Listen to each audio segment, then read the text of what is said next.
Assalamualaikum warahmatullahi wabarakatuh. Kami dari kelompok satu yang beranggotakan yang pertama ada Muhammad Fadid Nurzaini dan yang kedua Anissa Tuzaro. Di sini kami akan membahas tentang materi sistem sirkulasi. Peredaran darah pada hewan, apa itu difusi, apa itu peredaran darah terbuka, dan apa itu peredaran darah tertutup. Difusi terjadi pada avertebrata tingkat rendah, sari-sari makanan beredar bebas melalui aliran protoplasma. Peredaran darah terbuka, peredaran darah tidak selalu melewati pembuluh darah, misalnya arthropoda. Peredaran darah tertutup, peredaran darah selalu melewati pembuluh darah, misalnya annelida. Sistem difusi terjadi pada avertebrata rendah seperti paramecium, amuba maupun hidra, belum mempunyai sistem sirkulasi berupa jantung dengan salurannya yang merupakan jalan untuk peredaran makanan. Makanan umumnya beredar ke seluruh tubuh karena adanya aliran protoplasma.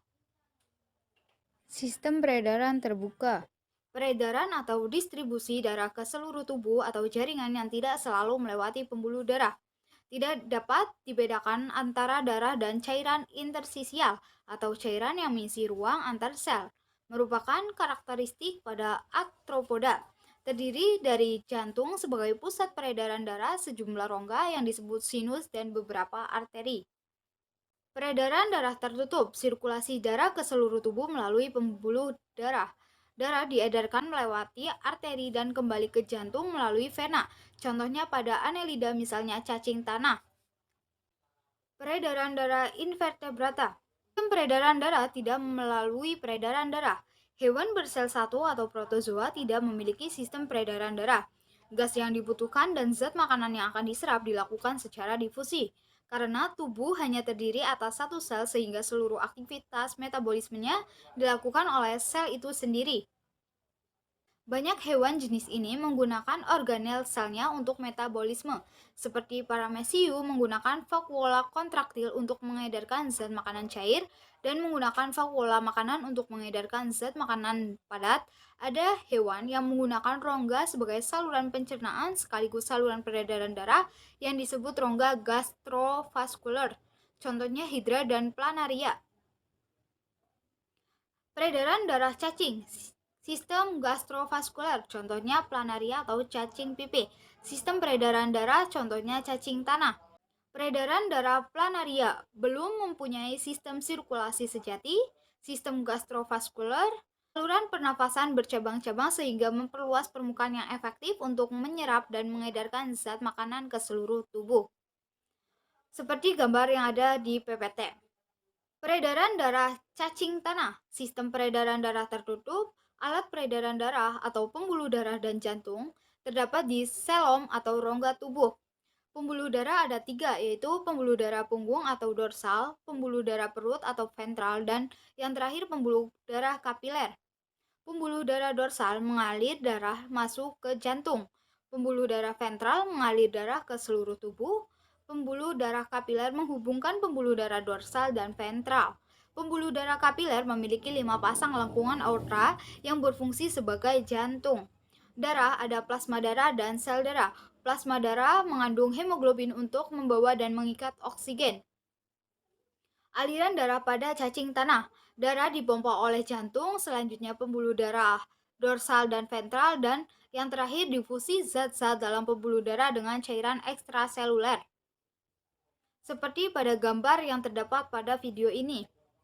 Peredaran darah serangga atau arthropoda. Sistem peredaran darah terbuka, contohnya belalang.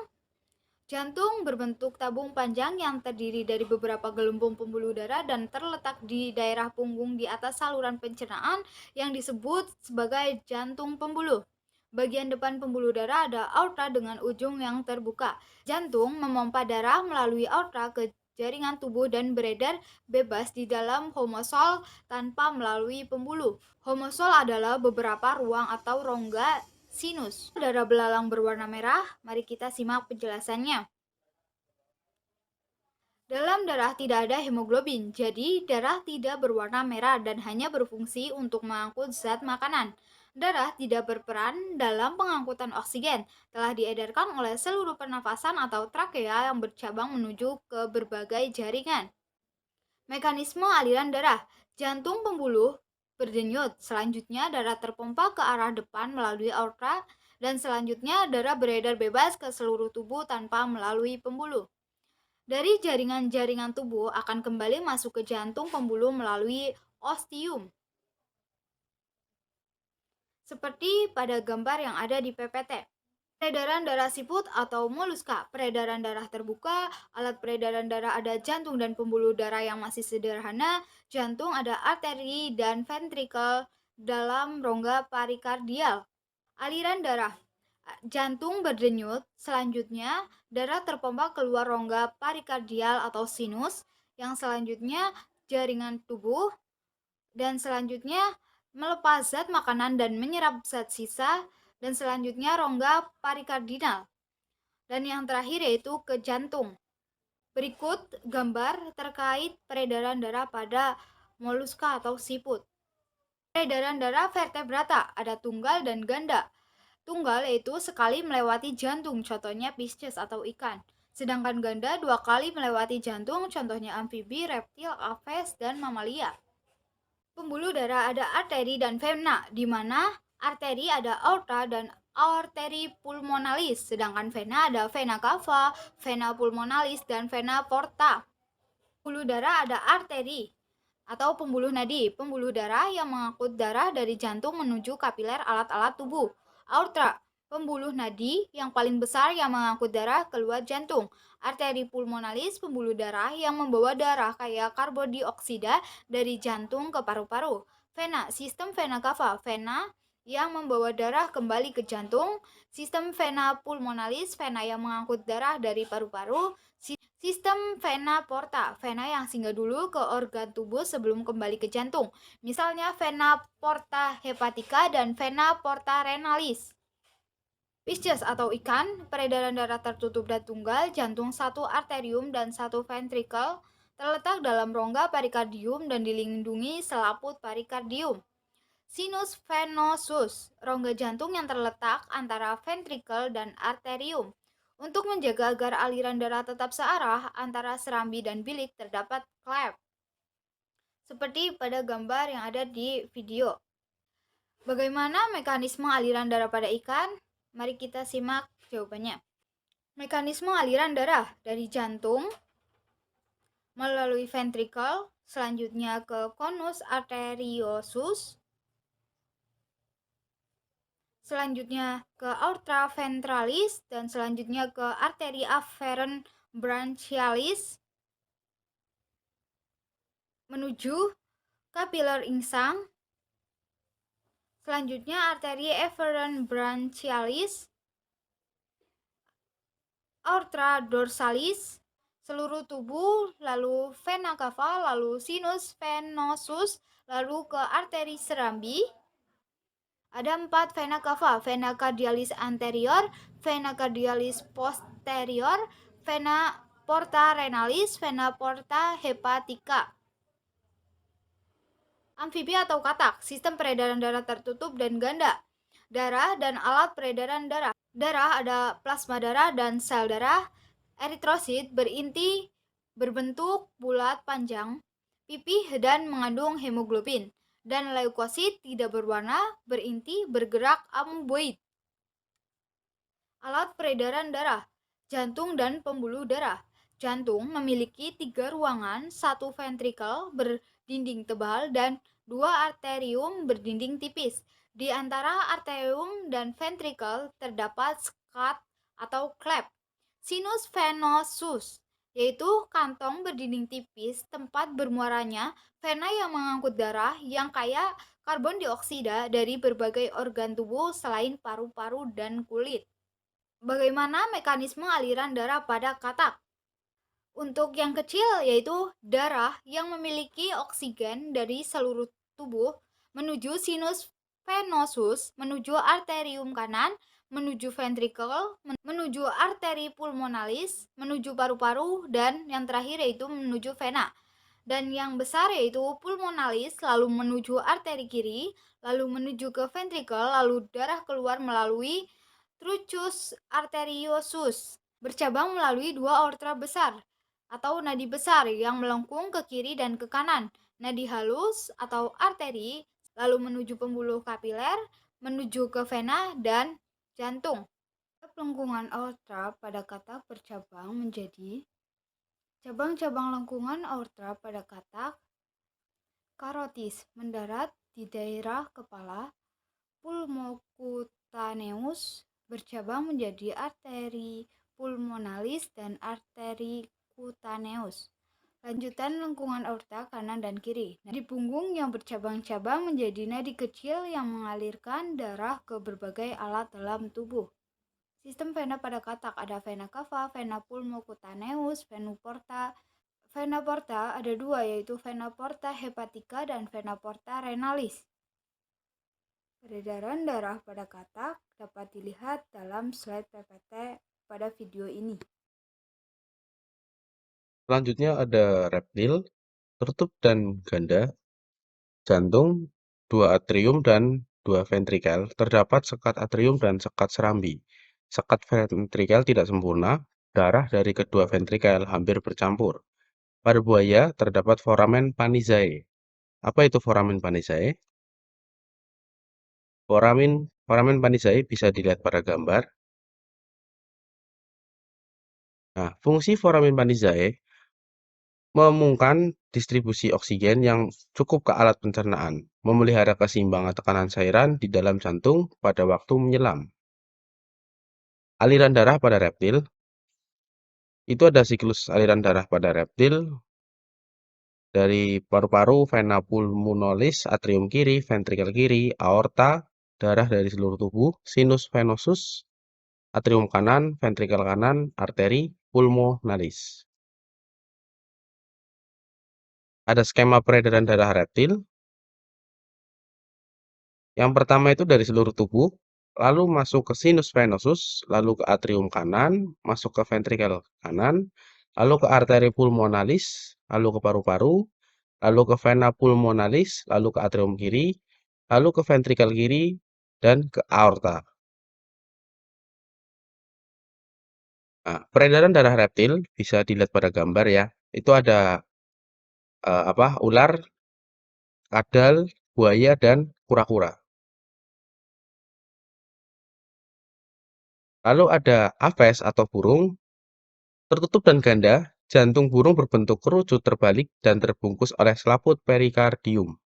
Jantung, 4 ruangan dalam kurung 2 atrium dan 2 ventrikel, dengan sekat yang sudah sempurna antara serambi kanan dan serambi kiri. Sekat serambi kiri, antara bilik kanan dan bilik dan kiri, sekat ventrikel. Lalu ada aliran darah. Darah dari seluruh tubuh yang mengandung karbon dioksida, atrium kanan, ventrikel kanan, arteri pulmonalis, paru-paru, vena pulmonalis, atrium kiri, ventrikel kiri, dalam kurung kaya dengan oksigen, lalu sel tubuh, lalu ke jantung dan dalam kurung atrium kanan. Bisa dilihat itu ada gambar peredaran darah pada aves. Nah, perbandingan sistem peredaran darah vertebrata. Perbandingan sistem peredaran darah vertebrata, yang pertama sistem peredaran darah Pisces itu tertutup tunggal, jumlah ruang jantung 2, 1 atrium, 1 ventrikel. Sekat jantung terdapat katup yang mengalirkan darah ke satu arah, darah tidak tercampur. Lalu ada amfibi tertutup ganda 3, jumlahnya ada 2 atrium dan 1 ventrikel, tidak ada sekat ventrikel, darah tercampur. Lalu ada reptil, sistem peredaran darah tertutup ganda, jumlah ruangnya ada 4, yaitu 2 atrium dan 2 ventrikel. Sekat ventrikel tidak sempurna, darah masih bercampur. Lalu ada aves, tertutup ganda, sistem peredaran darah tutup ganda ya. Jumlah ruang jantung 4, 2 atrium dan 2 ventrikel. Sekat bilik sudah sempurna, darah tidak tercampur. Sirkulasi pada manusia. Nah, Ini ada sirkulasi pada manusia, bisa dilihat pada gambar. Lalu ada sistem sirkulasi ada dua bagian, yaitu jantung bagian kanan darah miskin oksigen, lalu ada jantung bagian kiri darah kaya oksigen. Nah, ini ada skema dari jantung. Jantung ada dua ruangan, ada bagian dari jantung atau skemanya. Nah, jantung terbagi dari 4 ruangan, yaitu 2 ventrikel dan 2 atria. Nah, vena yang membawa darah dari tubuh kecuali paru-paru, ada arteri pembawa darah dari jantung, ada arteri koronaria mensuplai darah untuk jantung untuk itu sendiri. Nah, ini ada gambar skema aliran darah pada jantung dan oksigen ya. Nah, darah dari jantung ke seluruh bagian tubuh melalui pembuluh darah. 3 tipe pembuluh darah. Yang pertama ada arteri, yang kedua ada vein, yang ketiga ada kapilari. Nah, arteri. Arteri itu membawa darah dari jantung, sifatnya elastis, terus otot tebal dapat berkontraksi untuk mendorong darah. Lalu ada vein. Vena membawa darah kembali ke jantung. Vena memiliki katup. Body muscles surround the veins so that when they contract to move the body, they also squeeze the veins and push the blood along vessel. Lalu ada kapiler, pertukaran material antara darah dan sel-sel tubuh lainnya. Dinding kapiler hanya satu lapis. Pertukaran material dari darah dan tubuh hanya dapat terjadi melalui kapiler. Kapiler, kumpulan dari kapiler disebut capillary bed. Itu 8 mikrometer ukurannya. Kemudian di paling ujung kanan ada vena, paling ujung kiri ada arteri. Lalu yang warna hitam itu sel tubuh. Nah, lalu yang pinggir-pinggirannya tidak berbentuk itu kapiler. Lalu ada komposisi darah. Darah itu ada eritrosit, lalu ada trombosit, ada leukosit, ada karbon dioksida, ada nutrisi, ada plasma, ada hormon, ada oksigen, ada limbah atau urea.